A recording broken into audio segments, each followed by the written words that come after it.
te quiero agradecer muchísimo la posibilidad que nos das a Tiago y a mí de poder también participar en estos ámbitos. Y quiero agradecer muchísimo la oportunidad también de pensar una bioética que no esté restringida solamente a los ámbitos médicos, ¿sí? Nosotros estamos parados en una bioética latinoamericana que por sobre todas las cosas intenta ver la posibilidad de formar en valores. Y esa formación en valores la hacemos a través de todas las perspectivas posibles, mientras tanto y en cuanto se defienda y básicamente y de una manera inequívoca los derechos de las personas, ¿sí? Entonces nos parece muy importante poder tener la posibilidad de dialogar, no solamente con vos y con la asociación, sino con todo el universo de lo que se llama pacientes.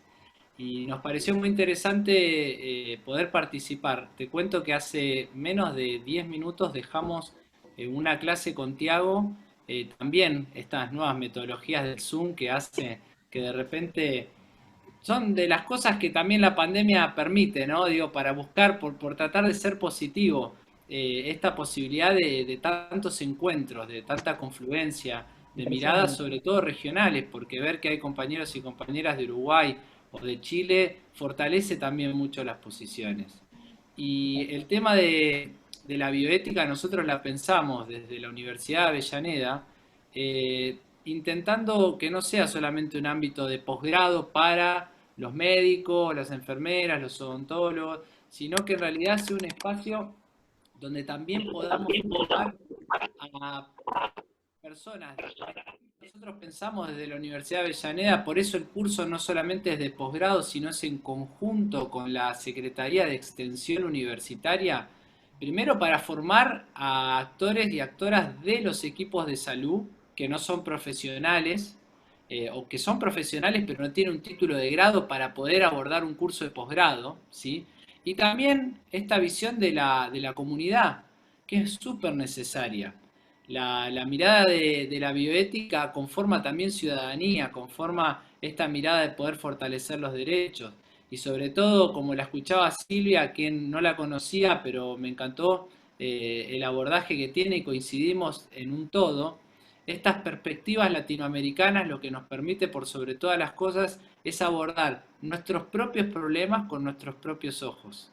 Porque de cierta manera siempre suele haber lo que se denomina lo denominan, vos sabés, Flor, que yo tengo como un amor incondicional para con Brasil, por eso también está Thiago presente. Ellos nos han abierto muchísimos caminos, toda Latinoamérica, ¿eh? Porque hace un ratito estábamos hablando de la teoría de la colonialidad y traíamos a Aníbal Quijano, que es de Perú, y traíamos, bueno, a tantos, a Enrique Dussel, que aunque sea argentino Muy está bueno. en México, digo, tantas personas que nos permiten pensar todas estas cuestiones que están tan fuerte configuran el entramado de nuestra sociedad y que se pone en juego toda vez que uno ve que parte de la sociedad incluso elige que lo gobiernen sectores que van en contra de sus propios intereses por estas cuestiones aspiracionales y toda esta cuestión de orden de jerarquía que se produce en la sociedad. Y la bioética tiene ese entramado muy bonito con la alianza perfecta con las ciencias sociales, con la filosofía, con todos aquellos campos que también, en mi caso como odontólogo, imagínate, nos permite reflexionar sobre nuestras propias prácticas y sobre todo poner en juego cuáles son nuestros valores, nuestra moral, cómo influye sobre nuestras prácticas. Influye muchísimo. Entonces me parece que está muy bueno que nosotros podamos tener también espacio acá. Yo te agradezco, Flor, sabes que te quiero un No, montonazo, hace mucho que te conozco y sos pueda. una gran Sí, persona, y me encanta este sentido de organización, que no hay que perder este sentido de perspectiva de organización política, entendiendo a la política como aquel instrumento que transforma a la realidad y la necesidad que tenemos de politizar a todos los sectores de la sociedad. Ustedes en una asociación no dejan de ser no dejan de hacer una actividad política, una actividad claro. de se juntan, se conforman, se organizan y está bueno porque lo están haciendo en defensa propia, pero también en defensa que ni ustedes quizás saben lo trascendental de sus acciones y cómo esto puede ir llegando. Y el hecho de que esté Tiago, quien es mi gran amigo y además es un referente latinoamericano presente, la idea también es un poco complementar lo que venía trayendo Silvia, ¿sí? Bajo una perspectiva que él trae a partir de lo que nosotros elegimos para trabajar hoy, que es un artículo que hace muy poquito sacó Tiago con un grupo de investigadores acerca de lo que él llama o denomina los itinerarios terapéuticos. Y me parece muy importante porque creo que muchos de ustedes se van a ver reflejados en todo esto. Y lo que sí también queremos pararnos y hacemos un basamento fundamental es que entendemos que la salud es un derecho que tiene que abarcarse. La enfermedad, sea rara, sea conocida, la plata tiene que salir de algún lugar para cubrir esos baches, porque la plata está. Entonces creemos que hay un componente, un conflicto fuertemente ético en lo que es el acceso universal a la salud. Habiéndome parado donde me paro, quiero saludarte, Tiago, aprovechar. Flor, te voy a sacar un poco el rol de conductora. Dale, Igualmente, Tiago habla muy bien español y si hablara portuñol, hagamos un esfuerzo por entenderlo y vamos a constituir el portuñol como un idioma latinoamericano de confluencia, de totalmente. cooperación, de una vez por todas, porque me parece que somos tan brasileros como ellos son argentinos, como nosotros somos uruguayos y también tenemos que trabajar hacia ese lado, ¿no? Tal cual, es tan tonto no hacer eso. Quiero decir algo importante que me parece que sirve a todos, porque no somos todos pacientes. Recién aproveché para mirar, hay mucha gente acá que es médica y que se agradece muchísimo que se hayan acercado al fogón. Y además me alegra enormemente, tengo que decirlo, está Mariela Estabilito, que es abogada, y que ella está en Incluir Salud. Quiero decirles esto porque parece una pavada por ahí para todos ustedes. Mariela Estabilito es algo extraño porque es una persona que está desde las instituciones que siempre nos niegan las drogas, que son las prestadoras, las financiadoras, qué sé yo, ayudándonos mucho a que la gente acceda a los tratamientos. Ella está en Incluir Salud y es la primera persona que nos da pelota en serio y que empieza a hacer mover los expedientes con ganas reales de que los tratamientos lleguen a la gente. Entonces, que ella esté acá en esta charla me parece tan buena leche que quería decirlo para festejarlo. Perdón, Diego, a partir de este momento me callo la boca, pero no quiero No, está olvidarme, bien, perdón, una está cosa, bien. hubo un par de preguntas en relación a qué era el pensamiento cientificista y demás que quedaron pendientes. Uy, justo la Silvia se fue. Silvia, ¿vos escuchás desde la cocina? No sé si escucha, pero recordémosle a Silvia que nos cuente lo de Nicaragua, porque acá en el chat muy enfáticamente han preguntado sobre la cuestión de Nicaragua. Entonces, en algún momento dado, si querés vos, Diego, proponele que agarre y que cuente lo de Nicaragua. Y ahora yo me callo la Bien, boca. bien. Bueno, ¿Tenés? entonces como les decía un poquito para presentarlo a Tiago, el enfoque nuestro es básicamente la falta de cumplimiento en el derecho a la salud y la entendemos como una responsabilidad del Estado y no ya de la persona en general, como pueden ser ustedes el paciente, el familiar del paciente, el pobre, o sea, aquel que es carente de recursos materiales o de poder acceder a ellos y se trata del reconocimiento estatal de un derecho a la salud inherente a la persona humana, ¿sí? Y ahí quiero traerlo a colación a Tiago, que es, ya les dije, uno de mis grandes amigos y con quien estamos construyendo este espacio de bioética latinoamericana en la UNDAP. Él es uno de los creadores de una de lo que había, cuando Silvia recién se refirió hace un ratito a estas epistemologías del sur, estos pensamientos latinoamericanos que van surgiendo. En Brasilia se generó un pensamiento muy interesante, una escuela propia, que es la bioética de intervención, donde también se forma Tiago y él es creador de lo que se llama la bioética crítica, junto a Claudio Lorenzo, que es otro investigador de Latinoamérica, y es muy interesante el trabajo que hacen ellos, sobre todo en lo que se llama la salud global, identificando quién es quién en una suerte de como de nebulosa, ¿sí? De las distintas organizaciones, la OPS, la OMS, los Objetivos de Desarrollo, y qué intereses hay atrás de esas agendas, cómo se van imponiendo esas agendas, que a veces tienen nombres que parecería que legitiman una mirada que no lo son, por ejemplo, cobertura universal de salud, incluso hasta se animan a hacer una crítica al utilitarismo de los derechos humanos. También atrás de cuando viene eso, ¿por qué no empezar a criticar ¿Qué hay atrás de todos estos componentes? Tiago, ¿andás por ahí? Sí, Diego, aquí estoy. Bueno, te Bien, agradezco. buenas noches. Muchas gracias a Florencia por esta invitación. Muchas gracias a Diego por esta intercomunicación entre Argentina y Brasil, especialmente con a Lapa. Yo empiezo pidiendo perdón, pidiendo disculpas por este mal portuñol y también pidiendo disculpas a Silvia por não ter acompanhado sua apresentação, me encantaria, pero as coisas são como são. Nós estamos em início de semestre acá em Brasil, com início de classes, e início dessa pandemia tão complicada, pero vamos seguindo, não? O importante é estarmos acá intercambiando e aprendendo juntos. Eu já estou aprendendo acá e espero passar, trocar, intercambiar algumas leituras que venho fazendo acerca do tema de los itinerários terapêuticos, especificamente em relação aos itinerários terapêuticos de pessoas e familiares com doenças raras, com enfermidades raras. Tiago, ¿por qué no nos contás qué son los itinerarios terapéuticos? Bien, está bien empezar desde el inicio, ¿no? Entonces, itinerarios terapêuticos nada más son lo que el percurso, lo que el camino que uno paciente y sus familiares y su comunidad, cuando era su caso, hacen para buscar primero el diagnóstico de una enfermedad, después el tratamiento y, si for el caso, la recuperación o la manutención. Sí, sí.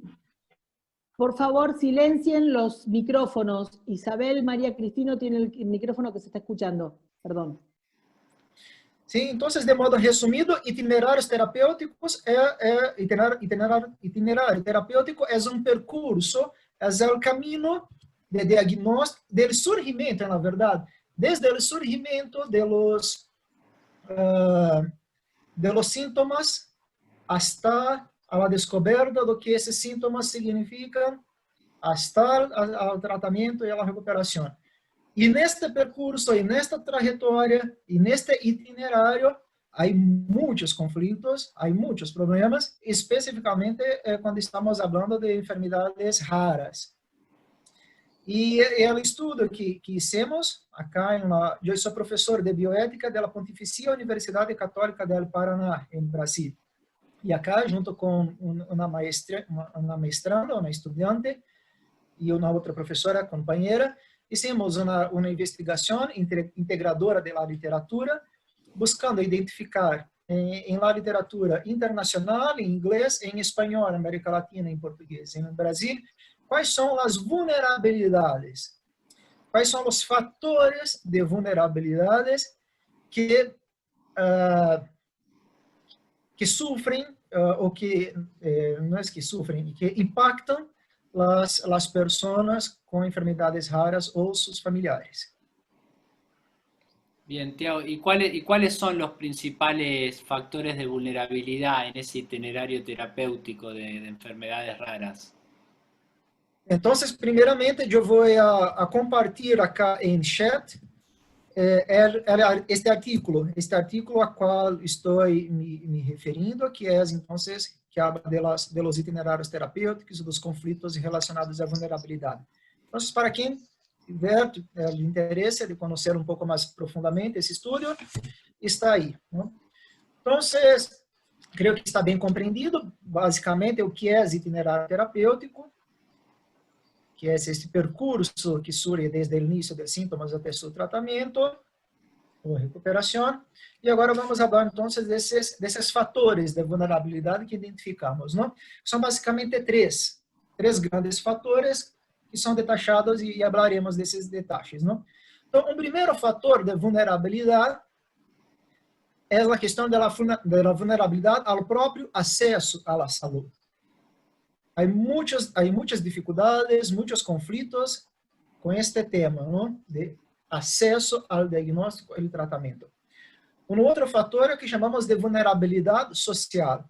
Quais são as condições socioeconômicas, culturais, que dificultam aún mais este percurso, este caminho, este itinerário terapêutico. Então, a vulnerabilidade social.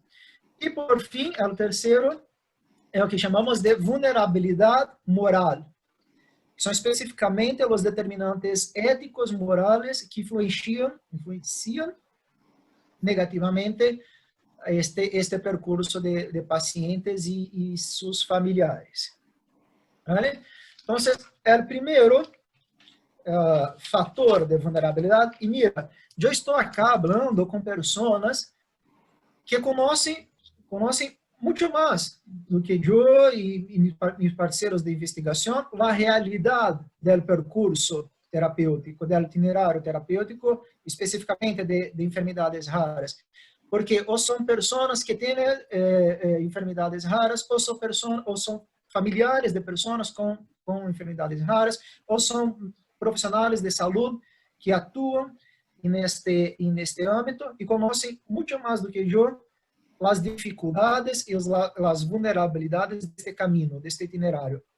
Então, a ideia é que nós poderíamos ter um intercâmbio de informações. Seria excelente, para mim sairia muito contente acá se puder haver alguma complementação nestas abordagens a partir desde a vivência de vocês mesmos. Então, neste primeiro fator, que chamamos de fator de vulnerabilidade em acesso à saúde, identificamos como primeiro ponto que vulnerabiliza. A vulnerabilidade é um conceito que todas e todos conhecem, não? Mas tem a ver com esta suscetibilidade a sofrer um dano, resumidamente, não? Então, um primeiro fator que faz com que as pessoas que são mais suscetíveis a sofrer neste itinerário terapêutico de doenças raras é a falta de informação. Neste tópico, não há muitos outros. A falta de informação não só das próprias pessoas ou de seus familiares, pero hablando de enfermidades raras, principalmente da falta de informação dos próprios profissionais de saúde e do sistema de saúde como um todo. Claro que as enfermidades raras têm especificidades, têm características que são muitas em termos de amplitude. Há muitas enfermidades raras, não? Com muitas especificidades e complicações em cada uma delas. Então, é difícil, é complicado que um profissional de saúde, um médico especificamente, sobretudo quando é generalista ou quando tem uma especialidade mais ampla, pode conhecer todas estas informações acerca de saúde. Mas vamos falar um pouco disto. Esta questão da falta de informação dos profissionais pode ser resolvida se houver uma integração muito bem coordenada dentro dos próprios sistemas de saúde, em que haja sistemas de referência, contra-referência, que haja centros de referência que possam ser conhecidos pelos profissionais, porque o que passa muitas vezes é que os próprios profissionais de saúde, os próprios médicos e médicas, não sabem sequer onde buscar a informação acerca da enfermidade rara. Não é apenas não ter a informação, é não saber onde procurá-la. Então, é evidente, isto é um fator de vulnerabilidade. Há um ponto que eu agreguei acá, não está em artigo, mas eu agreguei acá, porque para mim me parece que é um tema fundamental nessa questão da informação, neste momento, que é a questão das fake news. Em Argentina, em outros lugares de América Latina, deve se passar o mesmo que está se passando em Brasil, que é uma epidemia de notícias falsas, de fake news, em todos os âmbitos, mas especificamente em âmbitos da saúde, e especificamente em âmbitos das enfermidades raras. Aí, o que passa? Que por WhatsApp se chega uma informação de que, não sei, que dar sobre a luz hará bem para uma determinada enfermidade. Que cantar 3 vezes para a luna traerá un beneficio a la salud. No sé si se compreende, ¿no? O sea, tenemos por un lado la falta de información y por otro lado la mala información.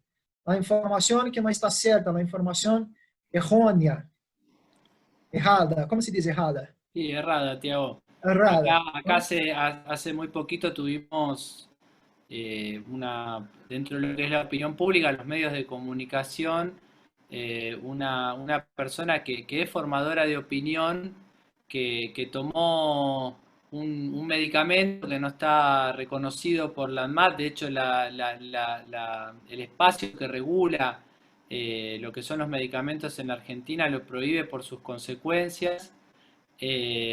Bueno, pero ya incluso hay responsabilidad política en otros países.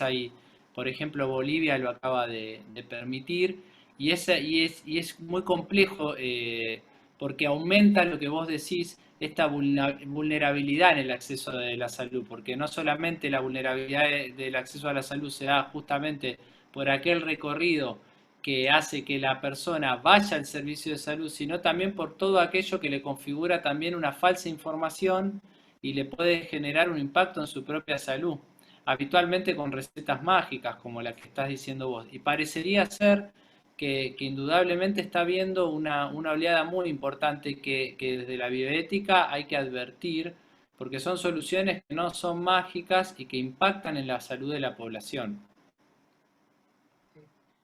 Es un factor de vulnerabilidad muy característico de este momento que estamos pasando, né? Eu gostaria de remarcar isto, não apenas a falta de informação, pero a mala informação.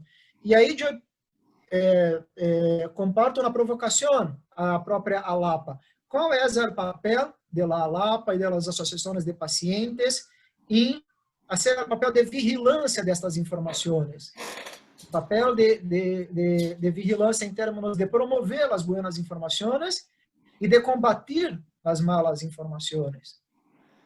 Ahí, sí, Flor, vamos a aprovechar esta interacción también con Flor, porque sabemos también que seguramente debe haber en el universo de lo que son las enfermedades raras también propuestas de tratamientos que probablemente se sepan que en el mundo no están descartados, pero que haya intereses atrás de esas propuestas. Y cuánto ustedes ven desde ALAP como pacientes que les llegan esta clase de propuestas, esta clase de informaciones que obviamente no tienen un control de calidad, o quizás tienen un interés atrás de esto. A ver, yo estaba pensando, porque claramente la pregunta respecto de, voy más atrás, o sea, siento que de alguna manera Silvia nos trajo su background, que era filosófico y preguntas, y nosotros por otro lado tenemos una relación con el quehacer nuestro que implica respuestas. De alguna manera lo que Tiago nos pregunta es si estamos pudiendo dar respuestas. Yo siento que nosotros estamos más vinculados quizás, más allá de que nos hacemos preguntas, necesitamos hablar en términos muy prácticos también de nuestros deberes bioéticos, por decirlo de alguna manera, y siento que esto que Tiago nos pregunta es una pregunta que, bueno, ayer apareció muy claramente entre nosotros, a raíz, no sé si leyeron todos, una carta, un comunicado que hizo un médico español que se llama Carta Abierta a los Imbéciles. Y el tipo, sin ningún ambaje, harto, tira munición gruesa contra la gente que está en contra de la medicina en este momento, planteando que bueno, que hay que relativizar, que en realidad, bueno, o sea, que la Argentina después de todo se está diciendo muchas pavadas respecto del COVID, pero que es un problema contra la libertad. O sea, un discurso que a mi entender es un discurso... Adriana García, estamos hoy desde el gimnasio Bispir en la Loma de los Bernal, y hoy los estamos invitando a trabajar. A ver si pueden silenciarse los que tienen los micrófonos abiertos. Bueno, la verdad es que claramente la derecha está pegando muy duro con toda esta cuestión de la fake news. A mí me llegó recién, hace un ratito, un video sobre la situación en la Argentina con el COVID, que es una burla, es una canallada atroz, donde están hablando de cómo están matando gente en la calle en la Argentina porque hay un Estado dictatorial que con el pretexto, no, yo les juro que no puedo creer lo que acabo de ver, que está desapareciendo gente como en la dictadura porque Alberto Fernández es un tirano malévolo y que no hay libertad y que encima la cuarentena no sirvió para evitar ninguna muerte, bueno, una cosa espantosa. Y la realidad es que nosotros tenemos relación con las dos cuestiones. Una que es, si se quiere, hasta más placentera en términos intelectuales, en el placer, el goce de preguntarse cosas, de hablar, de repreguntar, de revisar. Uno está trabajando en esto todos los días, pero de golpe tenemos esa cuestión que es muy concreta, que es qué se hace con este nene. ¿Se le trasplanta o no se le trasplanta el hígado por quinta vez si ya rechazó 5 trasplantes? Pues nosotros estamos todo el tiempo en una trinchera donde hay que dar respuesta, respuesta, respuesta. No es la trinchera ideal. Obviamente lo ideal sería vivir en otra situación, pero nosotros sí estamos en esa trinchera que demanda mucha respuesta y mucho bajar. O sea, hay momentos en que yo sinceramente, que no soy ni filósofa, ni médica, que soy una mamá, tengo que tomar decisiones, y son decisiones que impactan en la vida de gente. Y creo que Carolina, porque todo el mundo se está refiriendo mucho hoy a mí, y me siento un poco incómoda porque somos Carolina y yo las que hacemos todo, las que hacemos todo no, todo lo hacemos entre todos, pero las que estamos más al frente de todo, quiero decir. Y es algo que nos pasa permanentemente, tener dudas respecto de hasta qué punto estamos suficientemente jugadas en dar respuesta. La pregunta esta respecto de qué estamos haciendo como ALAPA respecto de las fake news, te la contesto así, nada, y yo siento que está mal que así sea. O sea, estamos haciendo, sí, algo, un poco, pero no lo suficiente. Y cuando este médico que publicó esta carta, la voy a compartir ahora con ustedes, sobre esta carta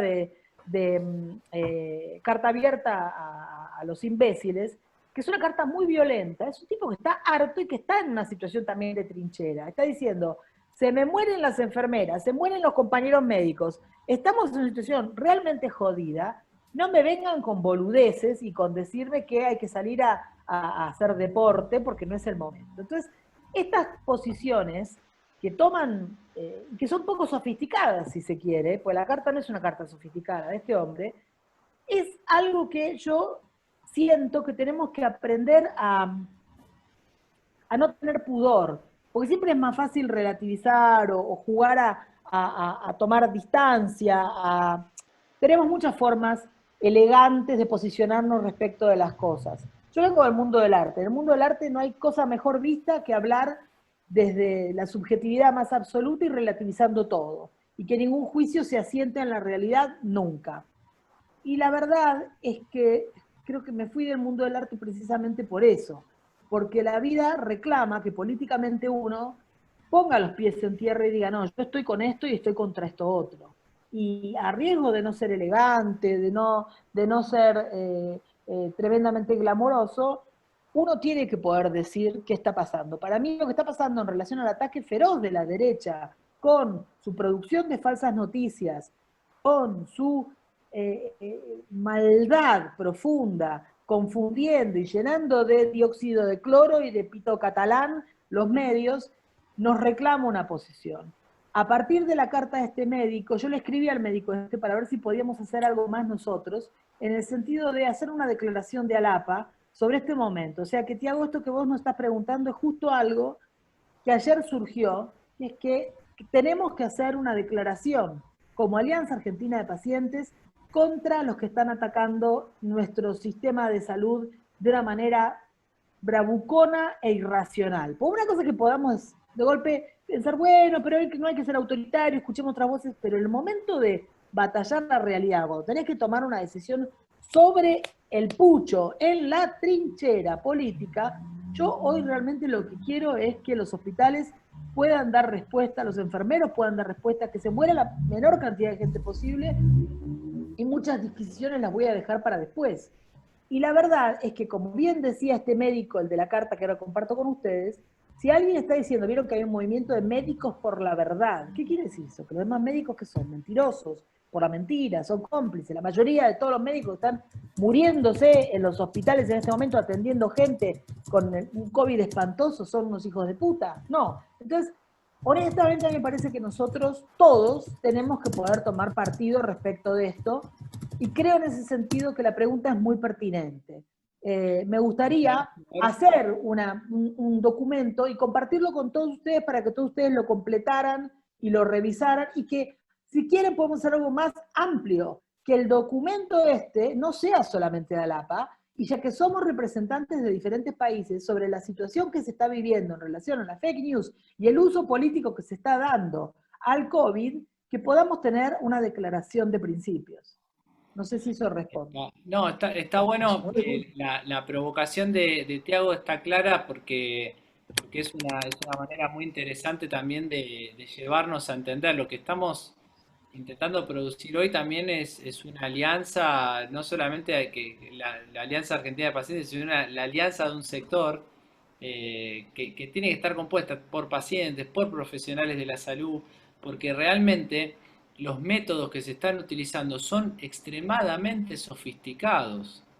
O sea, nosotros estamos viendo de contestar algo y ellos están claramente metidos, porque yo no sé si a ustedes les pasa, pero yo tengo 2 personas en mi núcleo íntimo que están tomando ese líquido. Y uno de ellos hasta puso en duda si la Tierra era plana o no, porque y aunque uno parezca increíble que esté pasando, sí, pero parece increíble, pero indudablemente. Por eso es interesante, volviendo un poco a lo que, porque después le vamos a preguntar a Tiago, pero a mí me parece muy interesante caminar sobre este artículo que ellos pusieron, porque me parece que es pertinente, porque describen ellos desde la bioética, describen específicamente, ellos apuntan los problemas, dicen, bueno, yo veo esto, veo el otro, que sirve de mucho porque ellos tienen sus herramientas, ¿sí? Yo digo ellos como si yo no estuviera en el campo de la bioética, pero indudablemente estoy hablando del trabajo que ellos hicieron. Es esta vulnerabilidad en el itinerario terapéutico de las enfermedades.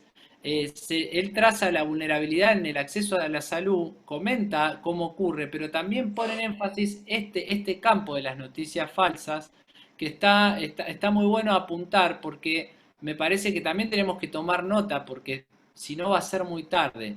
Y ahí justo alguien ponía que sí, yo también me refería en esto de aquellos tratamientos que quizás no están del todo, y sobre todo ahora con el tema de una vacuna, digo, cómo es la ética de la investigación y cómo a ustedes también le impacta, quizás haya tratamientos que incluso no están de todo, digamos, la investigación está en desarrollo o quizás todavía no está comprobado sus efectos, y cómo también eso se puede llegar a utilizar. Flor, le voy a preguntar a Tiago también cómo ocurre, porque él habló de una vulnerabilidad en el acceso a la salud, ¿sí? Y cómo ocurriría la vulnerabilidad social, cómo la bioética apunta a este problema, qué vendría a ser la vulnerabilidad social, cómo ocurre en este itinerario terapéutico que él describe que estudiaron en los pacientes y familiares de pacientes. Bom, primeiramente, Flor, muitas graças por sua resposta, por sua contestação, porque me hizo reflexionar acerca de qual é o rol, qual é o papel de uma associação de pacientes. Não é dar a contestação, a resposta. Não é tu função, não é função da ALAPA dar respostas. A função de responder a las demandas, quer seja éticas, quer seja clínicas, quer seja el Estado. E a função de la ALAPA é, aí sim, cobrar el Estado, ¿no? Entonces, cobrar significa, perdóname, porque ahí sí que puede haber algún problema en el idioma. Se entendió. Es como dar cuenta, ¿no? Pedir respuesta, ¿no? Sí, quien tem que dar cuenta es el Estado.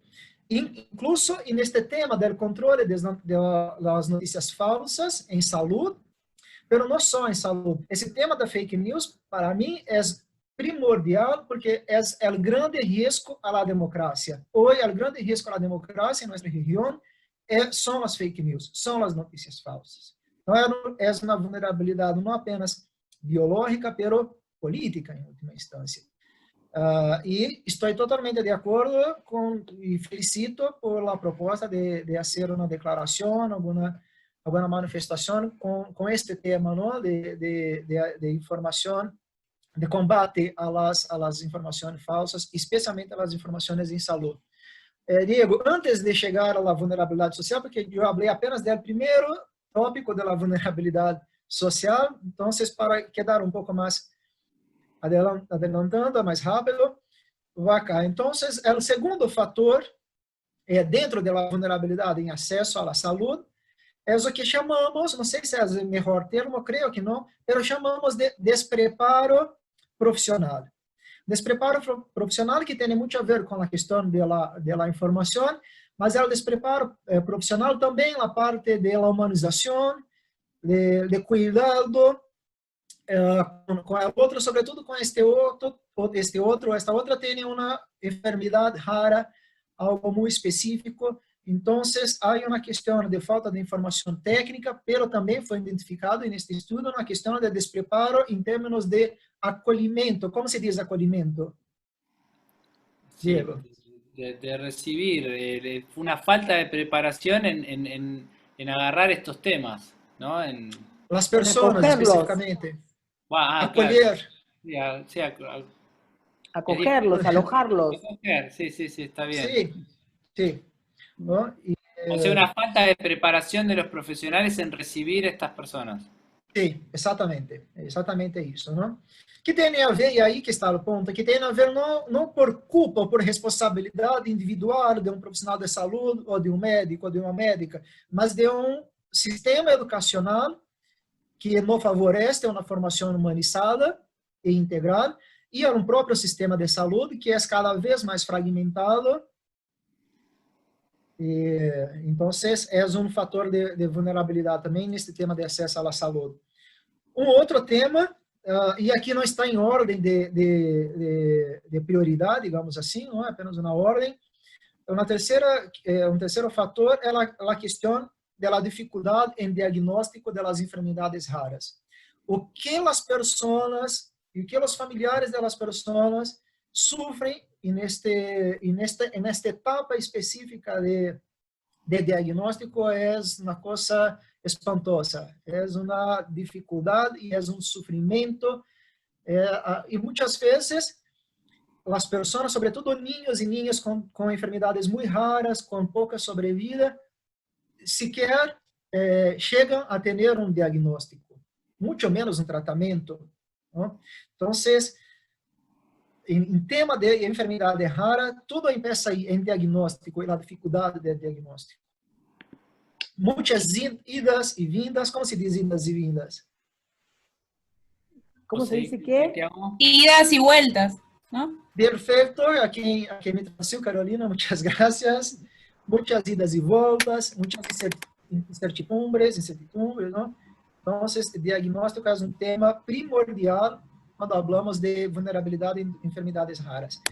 Outro, e finalmente, último ponto da vulnerabilidade em acesso à saúde é o hecho de que muitas vezes essas pessoas, por meio de seus familiares, têm acesso a um tratamento por meio de investigações, por meio de protocolos de investigações clínicas, investigações em saúde.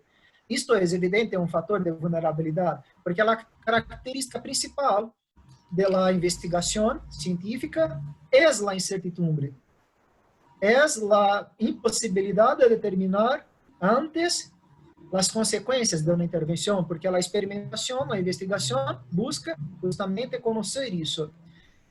E as doenças, as enfermidades raras têm esta característica, por serem raras, por serem pouco conhecidas. Muitas vezes, os pacientes só acessam a uma possibilidade de tratamento em investigações. A possibilidade de se explorar estas vulnerabilidades, e neste contexto de investigação, é muito grande. Então, uma mirada importante que a aliança e as pessoas preocupadas com este tema da vulnerabilidade de pacientes e enfermidades com doenças raras têm que ter com este tema da experimentação, de acesso ao cuidado em saúde por meio de experimentos. Então, são esses os principais fatores de vulnerabilidade social em itinerário terapêutico de enfermidades raras. Uma outra dimensão de vulnerabilidade foi aquela que chamamos de vulnerabilidade social. a vulnerabilidade social tem a ver com as condições cotidianas das pessoas e como as determinações políticas, econômicas e sociais influenciam na vida dessas pessoas, influencia negativamente, evidente, porque estamos falando de vulnerabilidade, e vulnerabilidade é o quê? É a suscetibilidade a um risco, e mais especificamente a uma herida. Não? Então, são essas condições que aumentam as possibilidades das pessoas com enfermidades raras sofrerem. E quais são estes fatores que compõem a vulnerabilidade social? Primeiro, tem a ver com esta relação entre mercado e Estado. Esta tensão entre saúde como um direito e saúde como uma mercancia. Este, sem dúvidas, é o eje principal de vulnerabilidade, sobretudo quando a dimensão mercantilizada da saúde se sobrepõe à dimensão estatal, à dimensão da saúde como um direito. O que passamos acá em Brasil é um processo, particularmente aqui no Brasil e em outros países da América Latina também, é um processo muito violento de privatização e de mercantilização da saúde, com desmonte de nosso sistema de saúde, que é universal, público e gratuito, mas cada vez menos. ¿Por quê? Porque há essas determinações políticas neoliberales que fragilizam o próprio sistema e, por consequência, fragiliza o acesso à saúde, ao diagnóstico, à saúde, ao tratamento das pessoas, não?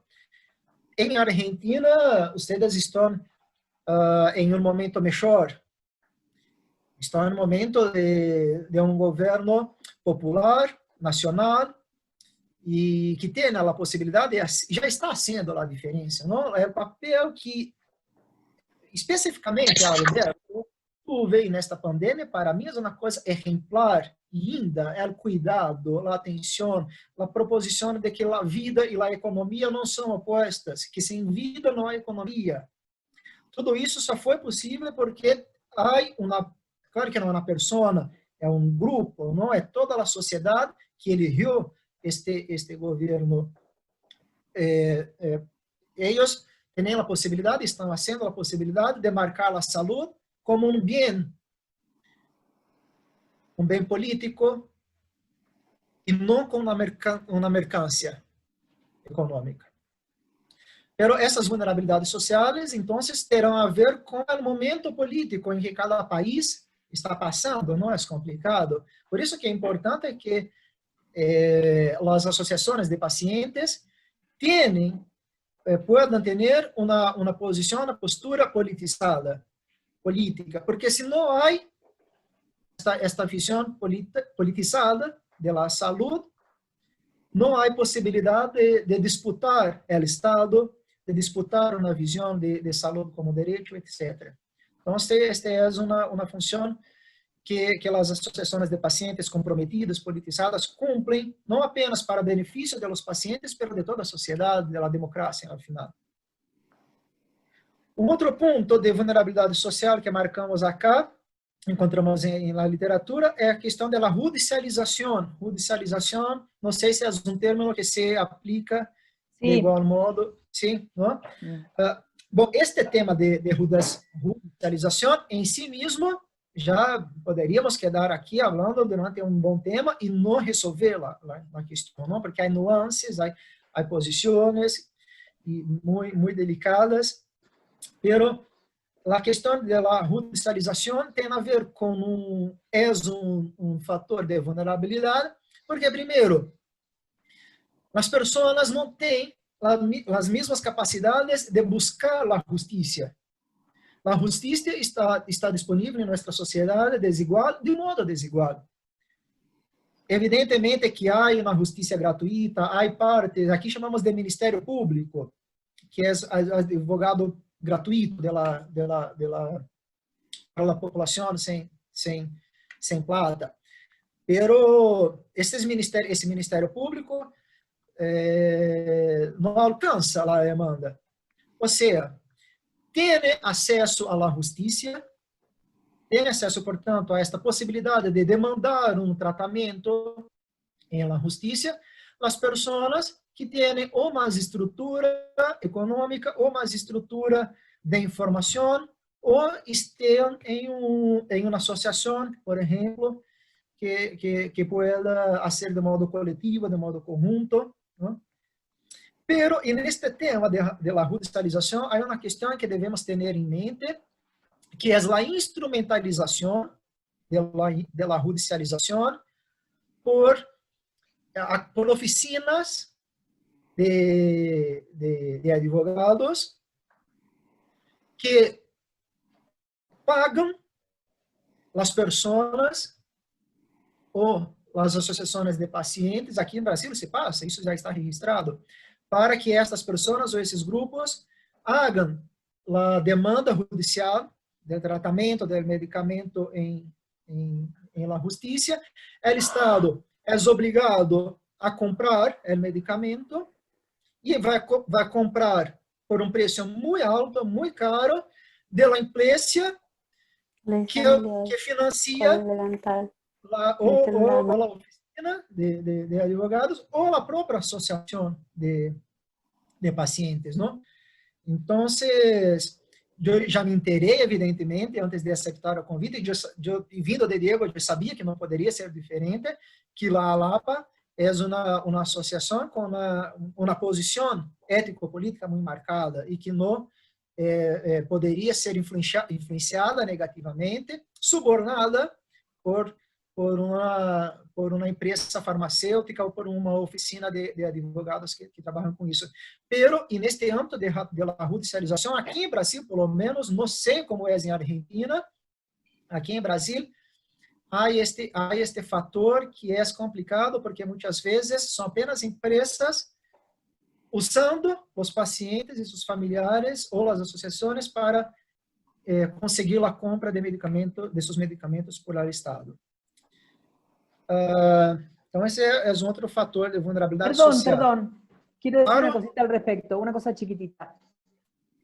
A las asociaciones de pacientes todo el tiempo nos acusan de ser el brazo armado de la industria farmacéutica. Y uso esta figura porque la estoy usando mucho últimamente a propósito, para que se instale.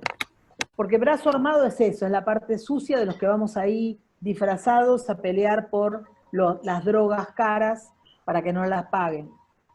La verdad es que, de nuevo, pasa lo mismo, ¿no? Está todo muy lindo, uno puede discutir un montón de cosas, pero las drogas las necesitamos, y como los medicamentos los necesitamos, la verdad es que sí vamos a judicializar, y que sí es cierto que utilizamos la plata de quien sea, y sí es cierto que utilizamos plata de los laboratorios, no mintamos en ese sentido, usamos plata de los laboratorios. Eso no quiere decir que nos compren la conciencia, nosotros podemos ser muy duros respecto de todo lo que está pasando, pero sí hacemos uso, y no quiero ser hipócrita nunca en este sentido, del recurso que esté a mano, porque cuando vos tenés a alguien querido que se está muriendo si no recibe la droga, vos lo que haces es revisar, dar vueltas cielo y tierra. Yo, por ejemplo, apoyo este gobierno que está ahora, pero si alguien a mí me pregunta, ¿le hago, un juicio, un amparo, un juicio de amparo, un recurso de amparo al Ministerio de Salud? Sí, hacéselo.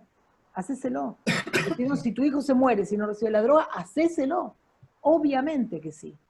Si me preguntás muy francamente, creo que la cosa va mucho más allá. A mí sí me irrita cuando hay gente que es de nuestro colectivo, del mundo de los pacientes, que durante el gobierno anterior, 4 años que fueron un desastre, donde destrozaron las políticas públicas de los hospitales, estuvo a punto de cerrar el Hospital Cruce, sacaron al Ministerio de Salud, se quedaban calladitos y no abrían la boca. Me parece un horror. Ni que hablar de que hoy nos enteramos, esto fue en una reunión ayer que nos enteramos, de que el Estado argentino durante los últimos 4 años de gobierno de derecha no pagó un solo remedio desde DATSE, que es la oficina que tiene que entregar a los pobres. Como no los pagó, dejó una deuda de 8.000 millones de pesos que hace que hoy los laboratorios no nos quieran vender. No es solamente que el gobierno no quiera comprar, los laboratorios no quieren vender porque está esta deuda de 8.000 millones. Y nadie dice esas cosas. Entonces, nosotros sí tenemos que hacer limpieza y denunciar las cosas estas, porque si no todo el mundo se llena la boca, se hacen, los liberales siempre se hacen los pulcros, los preciosos, hablan pestes de la corrupción. No conozco gente más corrupta, honestamente, que el gobierno anterior. Y si soy franca, creo que hemos estado muy callados, muy mansos, nos hemos sometido más de lo que creemos. Tenemos que revisar y deconstruir ese estatuto de nuestra capacidad de respuesta, porque aún hoy tenemos miedo. Nosotros mandamos ayer una carta al presidente de la Nación y tardamos en tomar esa decisión. Y hoy yo me pregunto cómo es que tardamos tantos meses en tomar esa decisión, porque tendríamos que haber mandado esa carta hace meses. Y ayer nos animamos y mandamos la carta, inmediatamente nos llamaron, inmediatamente se empezó a mover todo. ¿Cómo no tomamos la decisión antes? Siempre hay que reaccionar. El tema es que uno tiene mucho miedo de ser funcional a la derecha, al poder de la muerte. Uno tiene todo el tiempo miedo de ser funcional, de estar protestando. Yo, si me preguntan, che, incluir salud, ¿cómo funciona? Y la verdad que es verdad que tenemos un montón de gente que no recibe las drogas. Ahora, ¿tengo que ser funcional a qué? A que esto se solucione. Entonces, si yo quiero que esto se solucione y veo que ahora hay gente que me está dando bolilla y que empieza a mover los expedientes, la aplaudo y la fortalezco. Y si me doy cuenta aparte de que hay un problema por el cual las provincias no están haciéndose cargo de elevar las prescripciones, las órdenes médicas a incluir salud de nación, para dejarlo pagando y que a incluir salud de nación sea el que se lleve el muerto de no estar entregando las drogas, los denuncio.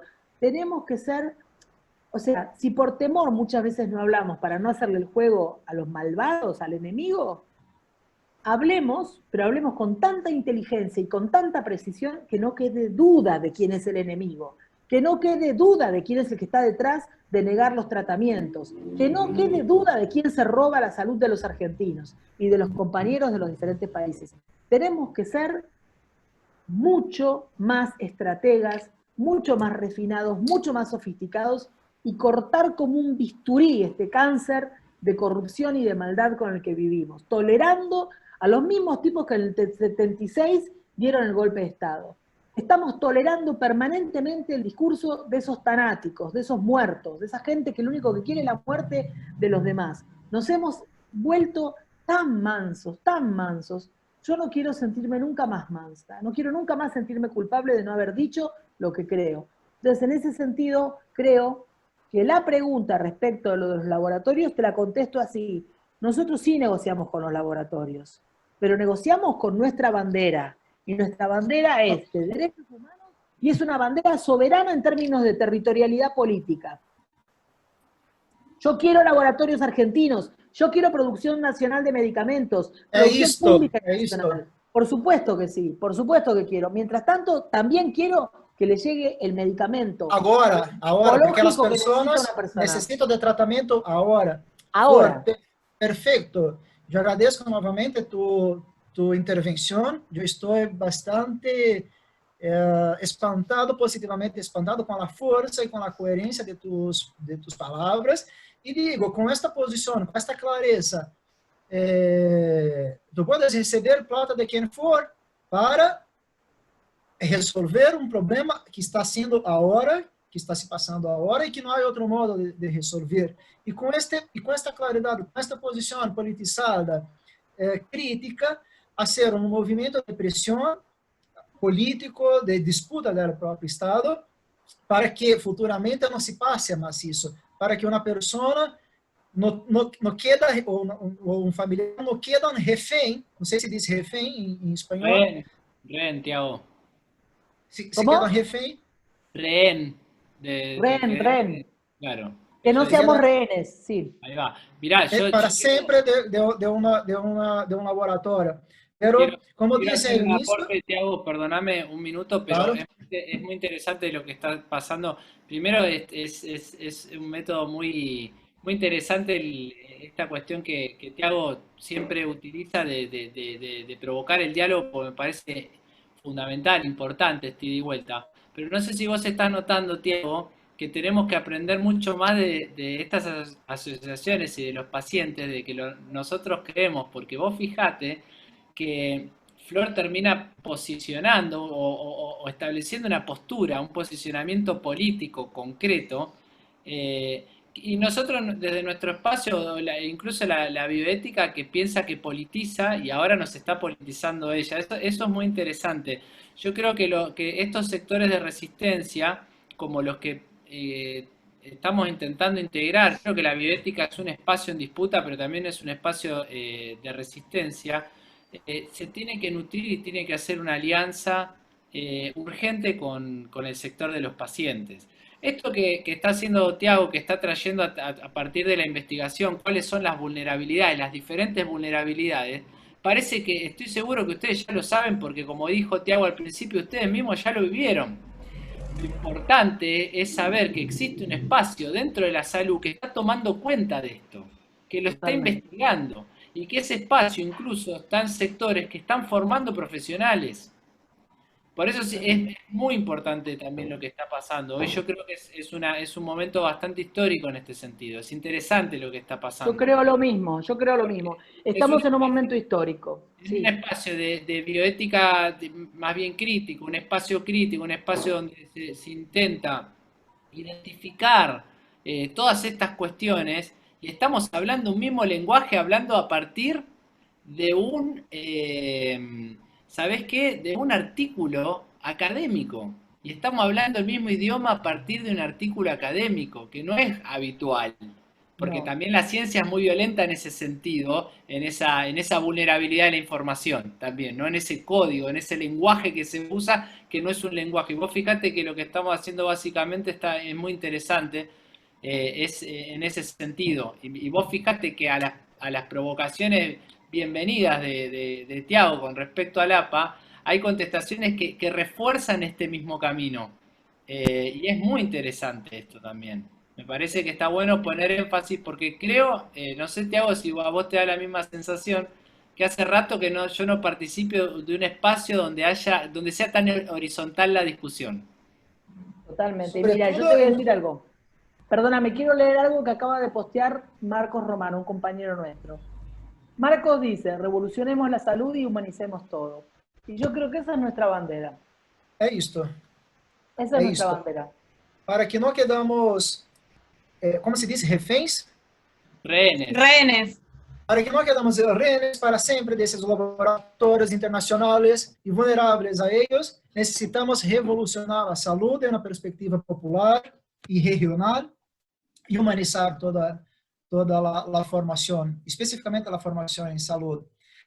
Eu necessito, por outro lado, fazer uma observação de que eu já estive em contato aqui no Brasil com algumas associações de pacientes, e eu nunca he visto uma postura das lideranças desses grupos tão lúcido, tão crítico, tão politizado quanto este que se apresentou agora em Alapa, por meio de la representante, que é Florência, mas é claramente uma visão comum acá. Sí, es una Então, visión eu haria común. essa observação. Para mim, mirando desde Brasil, ustedes são uma exceção e não uma regra, porque a regra é a despolitização das demandas. Então, um papel importante é isto, não politizar, até para poder fazer uso instrumental dessas platas que vêm de fora. Se eles nos instrumentalizam, por que não instrumentalizamos a eles, não? Pero tendo esta, que eu estou chamando de claridade mental, que não é o menor termo, pero que é essa mirada crítica, politizada, comprometida, coerente, ao final.